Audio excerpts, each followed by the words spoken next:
क्या फायर के बिना आप अपनी लाइफ इमेजिन कर सकते हो? बेसिक बात करें तो सबसे पहले तो फायर के बिना खाना ही नहीं मिलेगा। बाकी इंडस्ट्रीज़ में फायर की यूज़ का तो अलग ही लेवल है।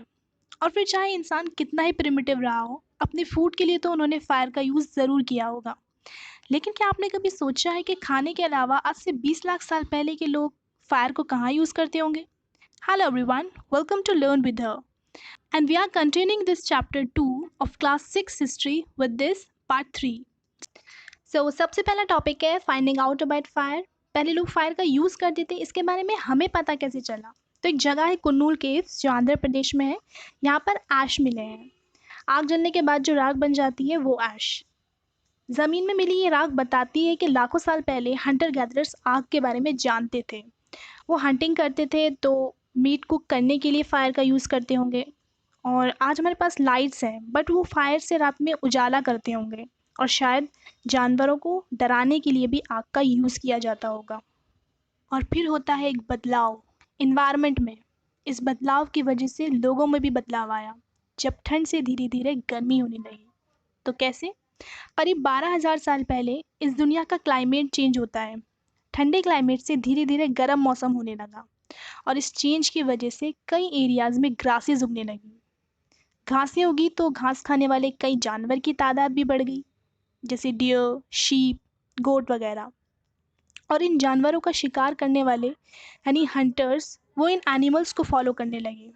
इससे इंसानों को एनिमल्स की अच्छी खासी नॉलेज होने लगी, जैसे उनकी फूड हैबिट्स और ब्रीडिंग सीजन के बारे में उन्हें पता लगने लगा।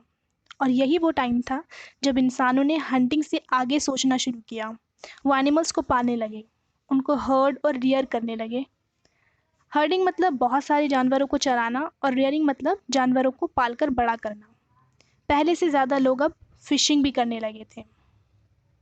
यही वो टाइम था जब नेचुरली ऐसी ग्रासेस उगी जिसमें ग्रेन्स भी थे। ग्रेन्स कौन से? व्हीट, बार्ली और राइस के। इंसानों ने इन्हें खाने के लिए कलेक्ट करना शुरू कर दिया। साथ ही इन्हें ऑब्जर्व करने लगे। इन्हें पता चला कि ये ग्रेन्स कौन सी एरियाज़ में ग्रो करते हैं और किस सीज़न में पकने लगते हैं। ये सब ऑब्जर्व करने के बाद उन्हें समझ आने लगा कि हम इन ग्रेन्स को खुद से भी ग्रो कर सकते हैं। और फिर शायद यहाँ से लोगों ने खेती बाड़ी करने की शुरुआत की होगी। ये अगले चैप्टर में डिटेल में दिया हुआ है। चैप्टर इसी के बारे में है, तो उसको हम डिटेल में पढ़ेंगे। अच्छा, अभी हम बात कर रहे थे हंटर गैदरर्स की, जिनका लाइफस्टाइल बिल्कुल अलग था। वो स्टोन टूल्स बनाकर शिकार करते या फिर जंगल में फ्रूट्स कलेक्ट करके खाते थे। और अभी हम एकदम से बात कर रहे हैं कि लोगों ने जानवर भी पालने सीख लिए और खेती बाड़ी भी शुरू कर दी। तो क्या ये सब कुछ इतना जल्दी हो गया? नहीं, इन सब के बीच बहुत लंबा टाइम स्पैन है, जिसको डेट्स में नहीं गिना जा सकता। इसलिए आर्कोलॉजिस्ट ने इन पीरियड्स के नाम रख दिए। वो सबसे पहला पीरियड जिसमें फर्स्ट हंटर गैदरर्स भी थे, उसका नाम दिया गया पैलियोलिथिक पीरियड। ये दो ग्रीक वर्ड से बना है। पैलियो मतलब ओल्ड और लिथोस मतलब स्टोन। मतलब ओल्ड स्टोन पीरियड, यानी जब लोग पत्थर के टूल्स यूज़ करते थे। ये पीरियड आज से 20 लाख साल पहले से 12,000 साल पहले तक रहा।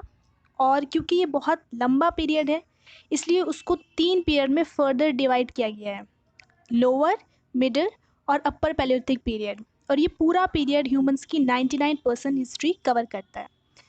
इसके बाद आता है वो पीरियड जिसमें अर्थ का क्लाइमेट चेंज हुआ। पहले ठंड थी, लेकिन अब थोड़ा थोड़ा गर्म क्लाइमेट होने लगा, जिसके बारे में हम अभी पढ़ रहे थे। ये तकरीबन आज से 12,000 साल से 10,000 साल पहले तक रहा। मतलब 2,000 साल तक ये चेंजेस आए क्लाइमेट में। और इस पीरियड को कहा गया मेसोलिथिक पीरियड, जिसको मिडिल स्टोन एज भी कहा जाता है। अब मिडिल स्टोन में और जो भी हमने पढ़ा पैलियोलिथिक में ओल्ड स्टोन, इसमें फ़र्क क्या है? तो ओल्ड स्टोन टूल्स होते थे बिग टूल्स, मतलब बड़े बड़े साइज़ के जो टूल्स होते थे वो ओल्ड स्टोन टूल्स कहलाते थे। लेकिन मिडिल स्टोन टूल्स होते थे साइज़ में छोटे। मेसोलिथिक पीरियड में ऐसे स्टोन टूल्स बनाए जाते थे जिसमें पत्थर को लकड़ी और बोन के हैंडल के साथ जोड़ा जाता था, जैसे कि कुल्हाड़ी का स्ट्रक्चर होता है।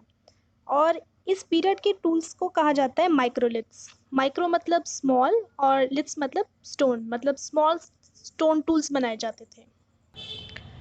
और फिर इसके बाद आता है न्यूलिथिक पीरियड, जिसमें लोगों ने खेती बाड़ी करनी शुरू की। मतलब फाइनली हंटिंग गैदरिंग छोड़कर एक सेटल्ड लाइफ जीना शुरू कर दिया। और ये आज से 10,000 साल पहले शुरू हुआ था। तो ये थर्ड चैप्टर में है। हमें rock paintings and what they tell us, मतलब इंसानों ने जो रॉक पर पेंटिंग्स की हैं वो हमें क्या बताती हैं। पेंटिंग एक ऐसी आर्ट है जो हर किसी के बस की बात नहीं। पेंटिंग छोड़ो, मेरी तो ड्राइंग भी इतनी बुरी है। लेकिन आपको पता है हज़ारों साल पहले इंसानों ने पेंटिंग्स बनाई जब ना उनके पास कलर्स थे और ना ही कोई शीट। लोगों के आसपास जो दिखता है वही वो पेंट करते हैं। और इनके आसपास थे वाइल्ड एनिमल्स, और उन्होंने वाइल्ड एनिमल्स को ही पेंट किया। पता है कहाँ? केव्स यानी गुफाओं की दीवार पर। ये कमाल की पेंटिंग्स हमें मध्य प्रदेश और उत्तर प्रदेश में मिलती हैं, जिसका एक एग्जाम्पल है।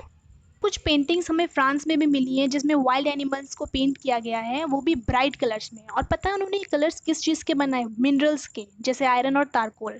ऐसा माना जाता है कि पेंटिंग्स खास मौके पर की जाती होगी, या शायद शिकार पर जाने से पहले ही वाइल्ड एनिमल्स को पेंट करना उनकी रस्म हो। नेक्स्ट टॉपिक है हु डिड व्हाट, मतलब कौन क्या करता था। हमने पढ़ा है अर्ली पीपल हंट भी करते थे, प्लांट से चीज़ों को कलेक्ट भी करते थे, पत्थर के टूल्स भी बनाते थे और वॉल्स पर पेंट भी करते थे। लेकिन हमें ये नहीं पता कि इन कामों में से औरतें कौन से काम करती थी और आदमी कौन से काम करते थे।